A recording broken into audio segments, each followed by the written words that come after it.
I've had many headaches for moving too fast. It's hard not to envy the Fast 50. These companies experienced explosive growth in the last 5 years. But while rapid expansion might be every entrepreneur's dream, it can be a steep climb if you're not prepared. We talked to 3 Fast 50 firms to learn how they dodged the growing pains. Back in 2004, we grew very fast, and we had a huge project for a large law firm down here, and it took all of my engineering staff at the same time, including myself. We did not have enough people from even an admin perspective or salespeople to do what we were actually trying to get done. My focus was shifted over towards the project, and we suffered. We really did.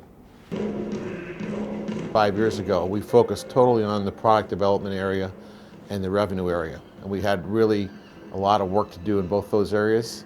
And unfortunately, we didn't have the same preparation in our manufacturing and supply chain and the planning areas. So we learned the hard way, and subsequent to that, we brought the right people in. They've helped us create the processes and the business improvement areas to allow us to be a well-run company today. One of the reasons I was hired is to bring some structure and some corporate discipline to an organization that had true entrepreneurs. Moving too fast, you hire too fast. That's one of the worst things that can happen. You hire people, you think they're going to work out, and all of a sudden, they're not really working out. It's one thing to birth a company and take it to 50 million. It takes a whole different skill set to take a company from 50 million to $1 billion. In '05, we hired 3 people in Ohio, and I think 1 person in Indiana, and all 4 of those people didn't work. I mean, all 4 of them didn't work, and it was a horrific situation. Instead of us moving forward strongly, we stepped backwards for the first time in the organization.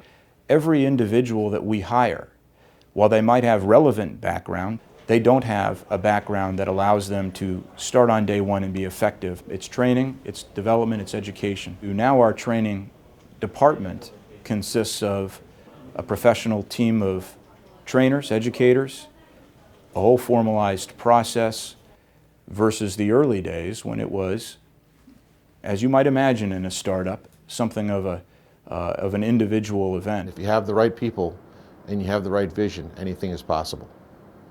Life would be so much more easier if we had more capital to start. The first 4 months, I didn't pay myself.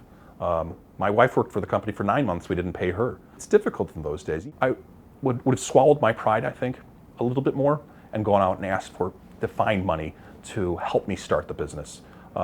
Granted, we did it without that, and now we own the company. No one else does, which is rare, again, for a company our size. We have short-term, mid-term, and long-term visions for our company. And you just all of a sudden don't wake up one day and end up from here to there. You have to really keep chipping away at it every day, and that's what we do.